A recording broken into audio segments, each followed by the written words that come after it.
saya nggak tahu berapa kali saya ngobrolin tentang kreatif ekonomi gitu, tapi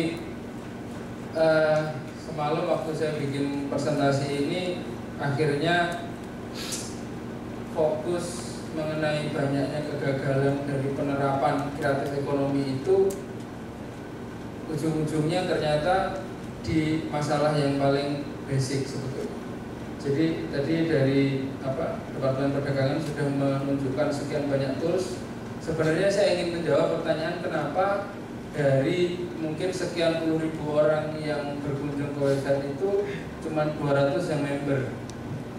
Artinya pertanyaannya sebenarnya ada dua sih. Apakah konten yang ada di situ sudah cukup menarik untuk membuat orang bisa masuk ke sana dan memaksimalkan itu, atau orang tidak begitu peduli memaksimalkan itu karena nggak tahu manfaatnya atau karena tidak berhubungan dengan daily life di bisnisnya dia sehari-hari, sehingga dia melihat bahwa itu jauh, bayarku nggak ada yang ke situ, aku juga nggak pengen akan sampai ke sana. Jadi yang paling basic sebetulnya adalah bahwa, dan ini juga saya temukan di beberapa kliennya Peta Ombak, saya temukan juga di beberapa, kebetulan saya di Kadin di Ketua Divisi Pengembangan Ekonomi Kreatif juga, itu justru masalah fundamental ini yang membuat orang tidak bergerak, yang membuat pemerintah tidak bergerak dan tunggu-tungguan. Jadi ada pertanyaan, di mana ya saya dapat data pemetaan mengenai industri kreatif di Jogja? Itu posisinya tunggu-tungguan. Tunggu-tungguan ini kerjaannya Depda, atau kerjaannya Pemkot, atau kerjaannya Kadin, atau kerjaannya siapa, tapi yang jelas bukan kerjaan saya. Itu someone else will do it gitu. Kita tunggu aja sampai kiamat kurang sehari. Jadi tapi itu sebetulnya basic fundamentalnya adalah siapa yang paling akan mengambil manfaat dari proses itu. Namanya pemetaan atau apapun, saya ada beberapa ide sebenarnya buat Jogja, nanti saya akan share.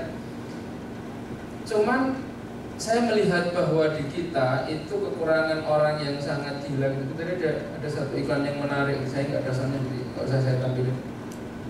Nanti kalau ada sebentar lagi saya tampilin. Jadi kita itu butuh orang-orang yang gila, yang punya konsep, yang mau nabrak pagar gitu ya. Kalau dia meyakini sesuatu itu secara utuh, yang model kayak orang kayak Yusuf Kala gitu lah. Sekarang kalau teman-teman yang ikut Twitter ya, itu orang selalu ngomongin macetnya Jakarta, macetnya Bandung, Jogja mungkin sebentar lagi. Jadi ketika orang ngomongin itu kan yang paling banyak itu keluhan, tapi solusi itu nggak banyak keluar. Kenapa? Karena orang yakin bahwa solusi itu nggak bakal nyelesain masalah. Makanya waktu kemarin kebetulan saya ada jadi mengisi materi workshop di CWMC-nya P3I di Bandung. Saya bikin satu topik menarik yang di Twitter itu saya kasih judul, hari ini para peserta CWMC akan membuat sejarah baru karena mereka membuat ide-ide untuk mengatasi kemacetan. Saya sudah menduga bahwa kalaupun ide ini dilempar keluar, maka isinya pasti akan orang pesimis. Benar, idenya keren-keren, macam-macam keren. Yang mulai dari adaptasi apa yang dilakukan oleh orang Amerika, orang Inggris, ada solusi di Italia segala macam. Dan benar, saya coba cek, saya tweet beberapa solusi itu, tapi tanggapannya itu memang tidak menarik.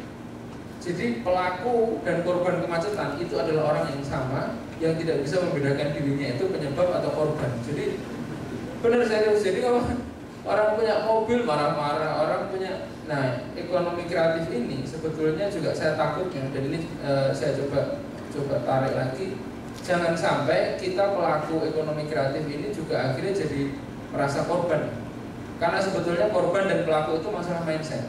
Jadi Steve Jobs selalu bilang bahwa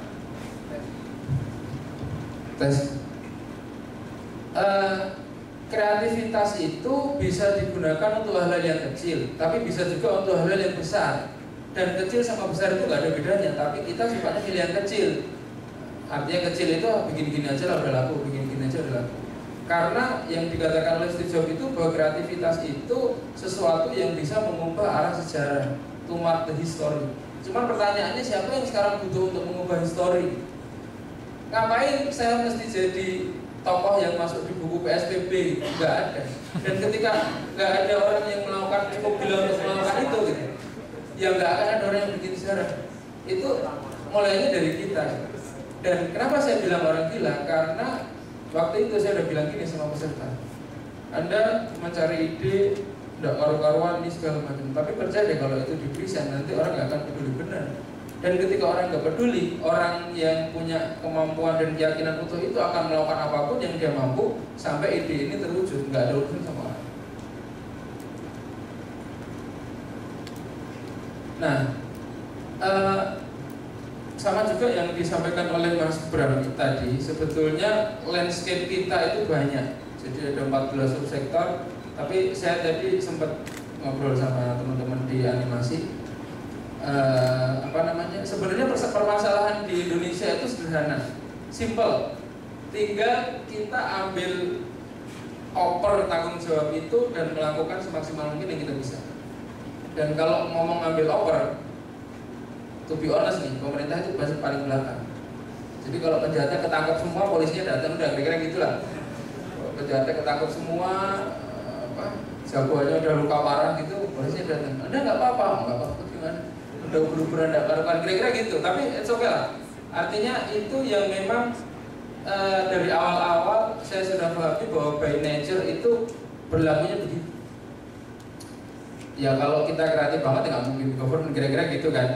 Ininya gimana? Ya kira-kira gitu ya Pak ya. Kira-kira. Ya mohon maaf ini ngomong menjelang Ramadan. Jadi karena apa? Karena waktu saya jadi finalis internasional yang kreatif entrepreneur itu pertama kali itu saya udah ketemu sama Bu Marti Pangestu dan saya sudah sampaikan face to face gitu ya. Dan yang saya tulis di blog saya ya Bu Marti ngantuk-ngantuk, idenya bagus banget. Saya lupa bahwa dia ketemu orang kayak saya itu banyak, sehingga ya lupa lagi pastinya, tidak dimaksimalkan. Nah, mindset ini yang memang harus dirombak gitu. Makanya butuh orang-orang yang nekat, butuh orang-orang yang agak stres gitu, sehingga dia mau memaksimalkan apa yang kemarin harusnya bisa. Tapi karena masalah tata kromo dan segala macam nggak bisa, orang jadi mundur. Nah, mindset ini itu nanti coba ya, saya akan lihat satu case yang sederhana yang kita semua lihat, tapi memang perlu diterobos tuh kalau mau bikin sejarah. Itu harus dirubah, dan kalau merubah itu ya apa ya?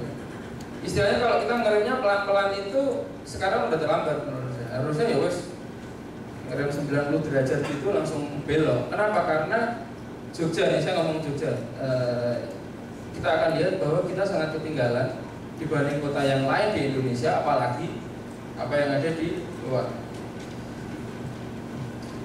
Jadi saya nggak dukung forum Betawi Rempuk sih, tapi yang Indonesia itu selalu terjebak oleh hal-hal yang dalam aturan apa istilahnya hidup yang substansial itu nggak kena gitu.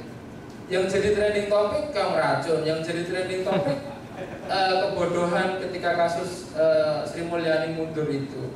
Trending topiknya lagi pokoknya bukan sesuatu yang menunjukkan kualitas lah, yang begitu-begitu. Terus yang kedua, orang itu mau loh menyabung nyawa, mau pakai celurit yang gede itu, padahal cuma masalah nyabut bendera tok yang forum Betawi itu. Ada orang nyabut bendera nggak terima terus dipanggil teman-temannya ubur-uburan gitu. Heran saya, dan lebih heran lagi karena itu juga terjadi di banyak tempat. Di banyak tempat artinya memang ada satu kesalahan yang sifatnya sistemik yang membuat orang bersedia melakukan hal yang remeh-temeh begitu, tapi hal yang substansial ditinggalin. Artinya ketika seorang suami lah ya, memutuskan untuk tawuran, bertempur dalam kondisi gelap, nggak jelas mana lawan, nggak ada kawan, itu kan suami nggak bertanggung jawab. Nah, istrinya di rumah ngapain? Nggak mungkin lah istrinya twitteran, dia pasti khawatir, berdoa dan sebagainya kan. Itu kreativitas yang, kalaupun itu dengan kreativitas, itu aneh gitu.